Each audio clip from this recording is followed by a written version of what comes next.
Friends, what may we suppose is the most important subject to which the human mind can ever be turned? I suppose each of us would answer that in his own way.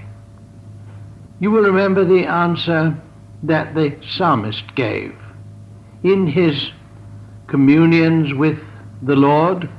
He asked that question, what is man of him? There we find the psalmist conscious of the veritable humanity, the weakness, and even the smallness of the human being in his ordinary personal life. The English poet Alexander Pope differed, however, for he said, you may remember, the proper study of mankind is man. Fortunately for its students, the teachings of Theosophy enable one to follow this advice of Alexander Pope with great fullness and completeness. As one does study them, one agrees with him. Undoubtedly, the proper study of mankind is man. And so for this talk, I've chosen the subject himself.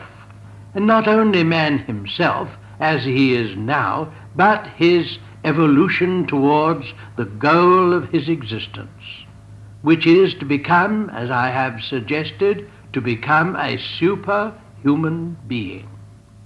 Let us look at this proposition that Theosophy teaches not only of the physical, material man, but also of his intellectual and spiritual nature and powers as well.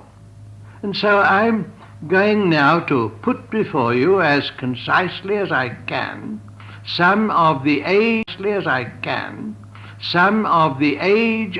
teachings which form part of what is known as the ancient wisdom, Theosophia, divine wisdom, Theosophy.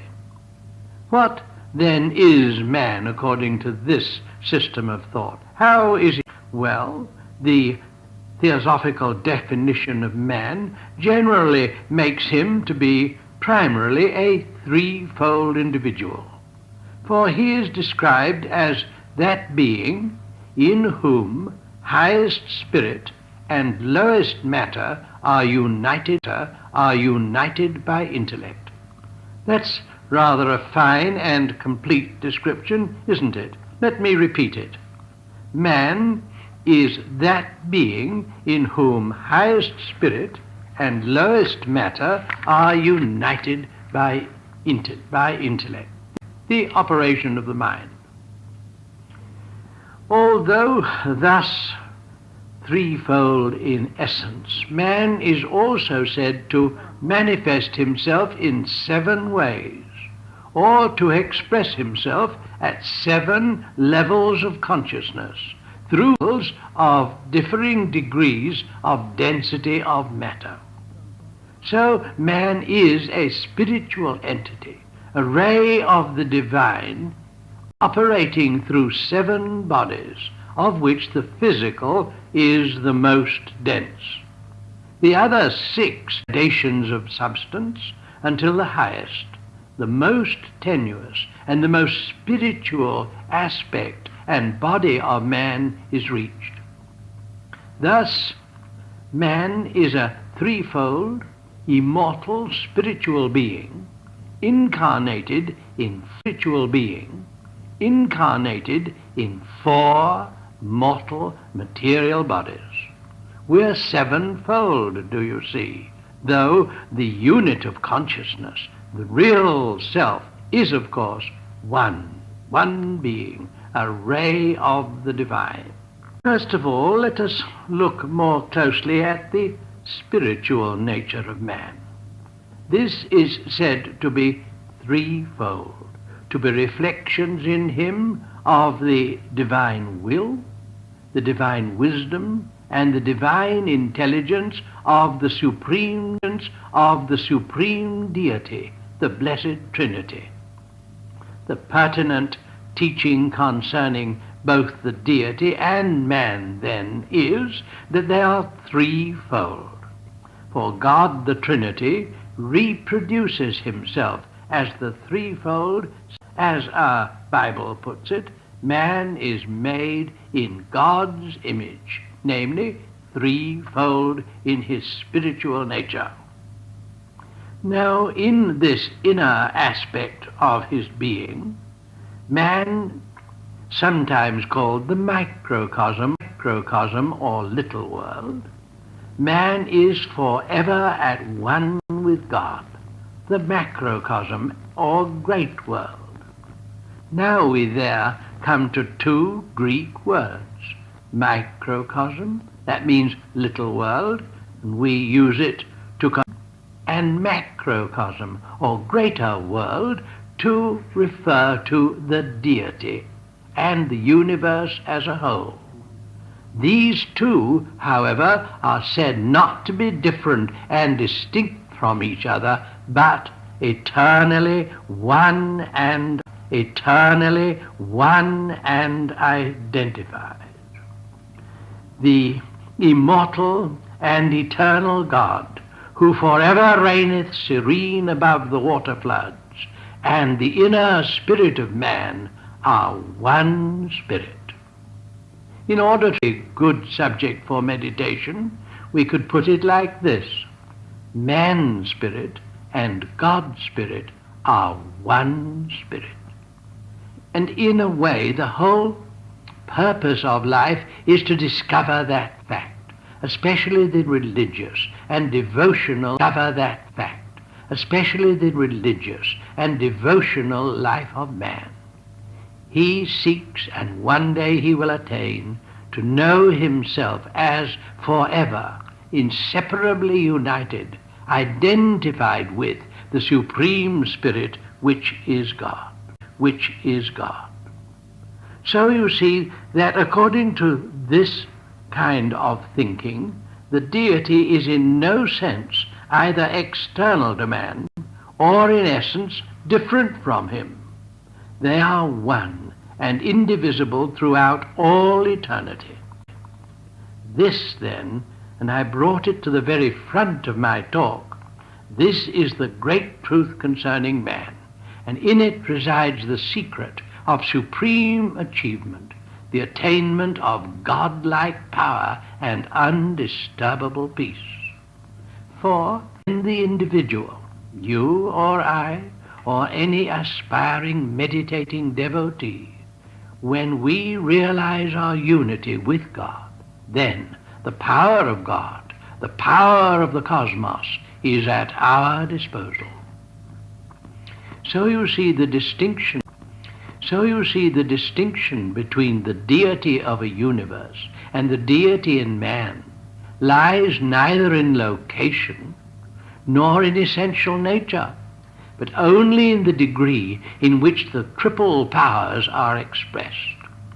In God, of course, of God the Father, Son, and Holy Ghost are perfected, but in man they become manifest in a gradually increasing degree of fullness as his evolution proceeds.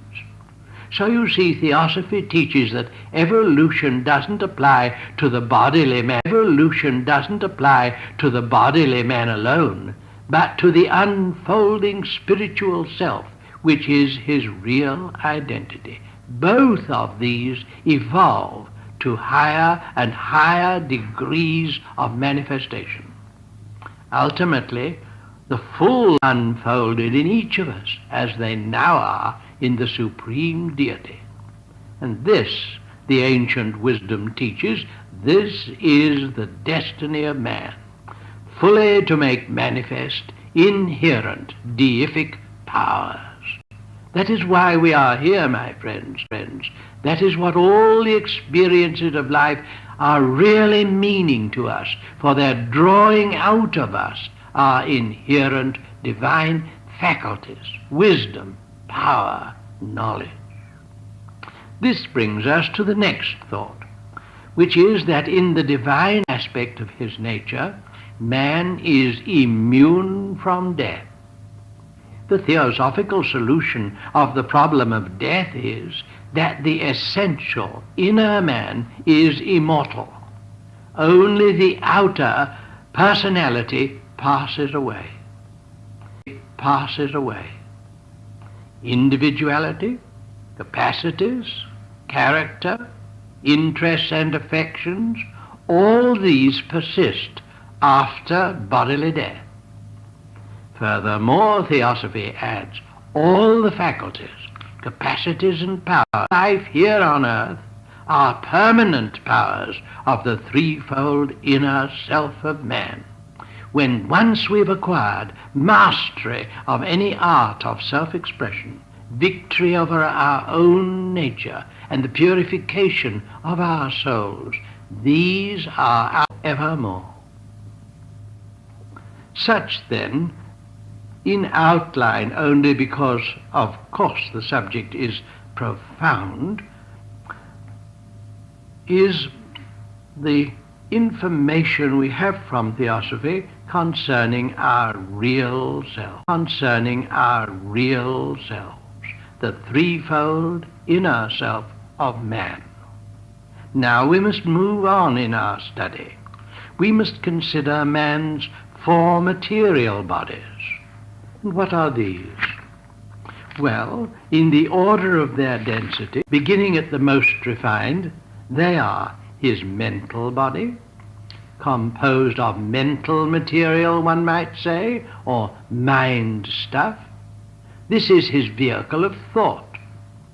Then he has a vehicle of feeling, an emotional body, built of somewhat denser material than the mental, and this is his instrument of emotion.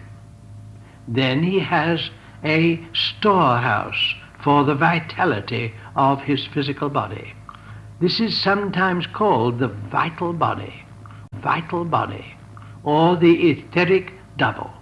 It's composed of what is called ether, the subtle fluid permeating space. And this is the conserving principle of his physical vital forces. It also is the link between man and his physical body. Now we've come to our all too familiar physical body itself. As we know, it's composed of solid, liquid and gaseous material, and it is the vehicle of in the physical world in which we are awake and aware just now. Now these four denser bodies, the mental, remember, the emotional, the vital or etheric, and the physical body, now these are subject to death. Now these are subject to death and disintegration. But the indwelling spiritual self is immortal, immune from death. When, however, you and I are conscious solely in this fourfold and mortal aspect of our nature, we are temporarily unconscious of our divinity, of our immortality, and of our unity with God. But as our evolution proceeds, we shall gradually rediscover this lost knowledge to which I've already referred, this lost knowledge of oneness with God. This I repeat because it is so important. This is the immediate object of religion and of all spiritual endeavors and of that science of the East which is to know by continuing direct experience that God and man are identical beings. And when one knows this, one has discovered the ultimate secret of life, the royal secret, as it is called in Hindu philosophy. The very peak and summit of human knowledge, the Everest of the soul. There is a rather beautiful poem written by the American poetess Angela Morgan, which expresses this idea very nicely, I think. Here are 4 lines from Passports by Angela Morgan. She writes, "Hurl thou thy cry at heaven's gate. God must admit thee, soon or late. God must admit thee, soon or late. Thy passport, saints could ask no more. His image at thy very core." How true, how deeply spiritual and theosophical, for and self are to be found at the very core of every human being. You and I and all mankind, exactly the same, the one God indwelling in us all. Now that brings us to our next question. Why, we may ask, is this divine human spirit incarnate in a physical body? Why are we here at all? Why do we endure all our afflictions? And what is the value and the purpose? Answers very concisely. The purpose of man's existence is evolution, but, as I've already said, this is a dual process, being partly spiritual and partly bodily. Evolution, then, for man, as also for all that exists, evolution consists, on the one hand, of the gradual unfoldment from latency to potency of man's threefold spiritual attributes, and on the other hand, of the development of his form to a condition in which these spiritual powers are perfectly expressed. I'm afraid that's rather a long sentence, and as the information is so important, may I repeat it. The purpose of man's existence is evolution, but this is a dual process, being partly spiritual and partly bodily. What's the spiritual part of our unfoldment then? It consists of the gradual unfoldment from latency to full potency of spiritual attributes.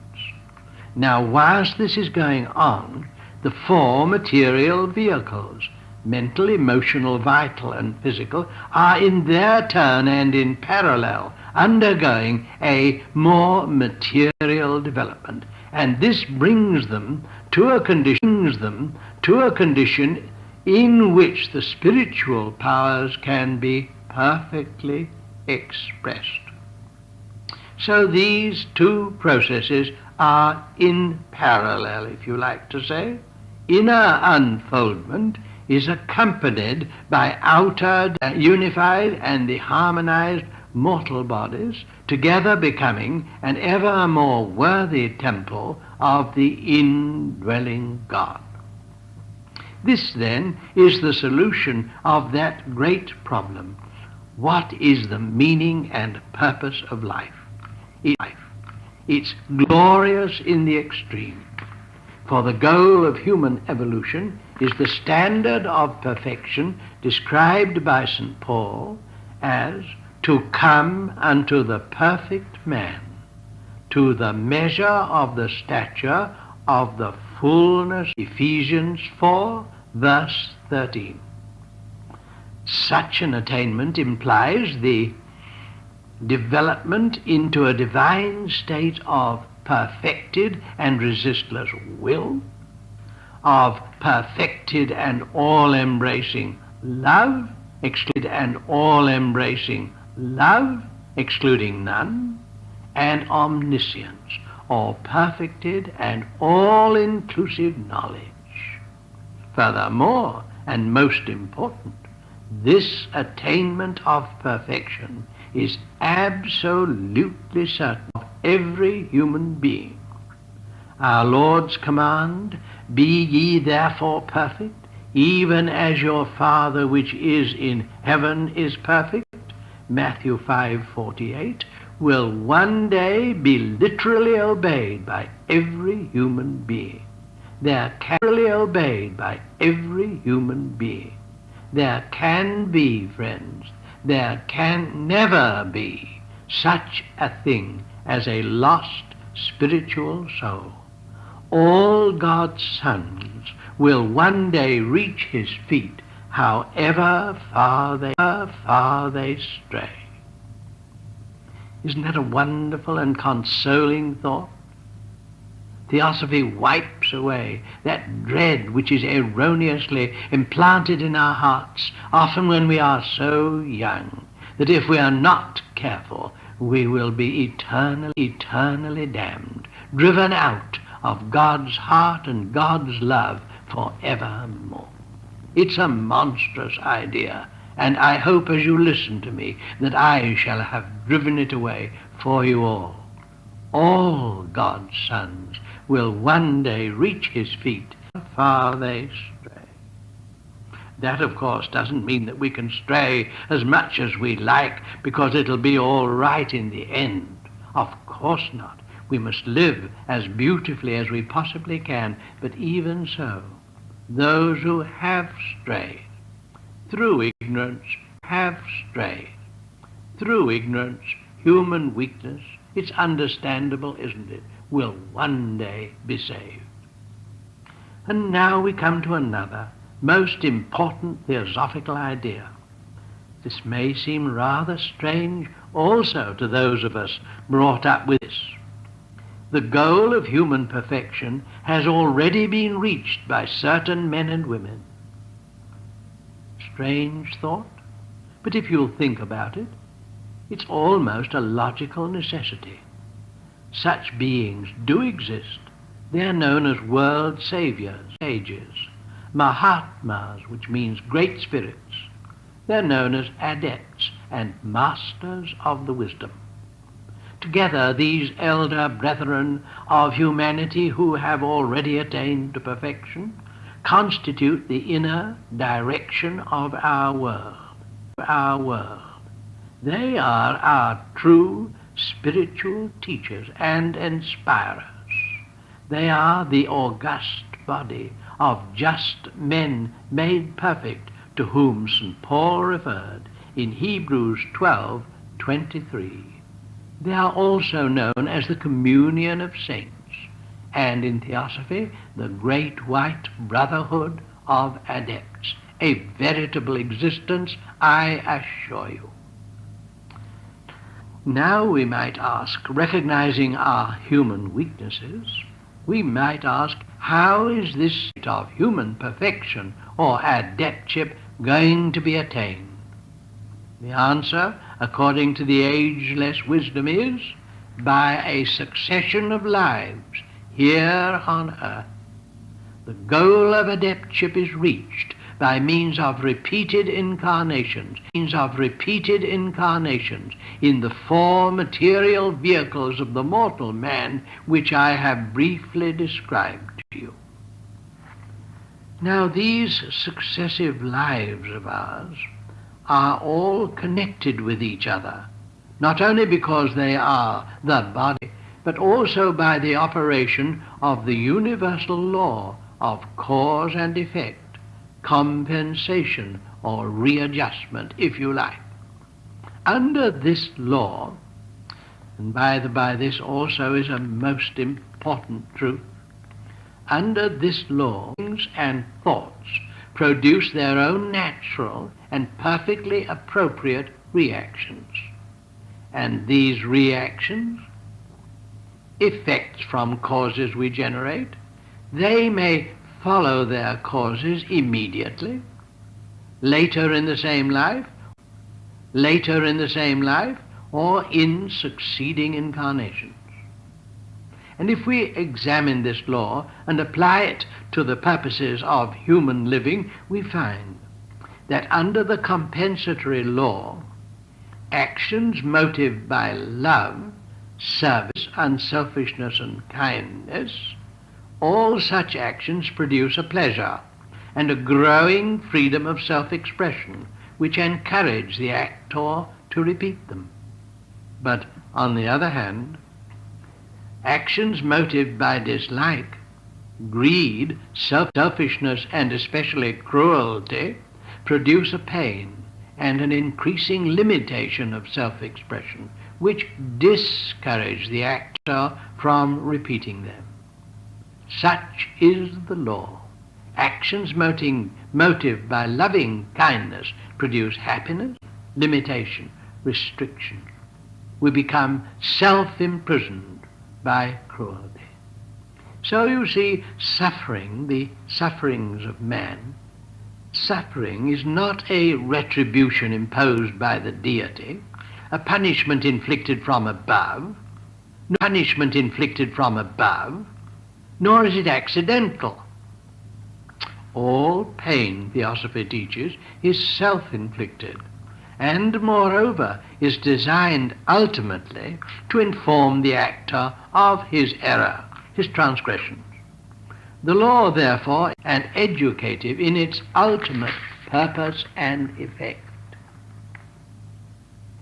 Is there any way in which we can escape from this sequence of transgression, error, sorrow, and pain? Yes, there is. Pain? Yes, there is.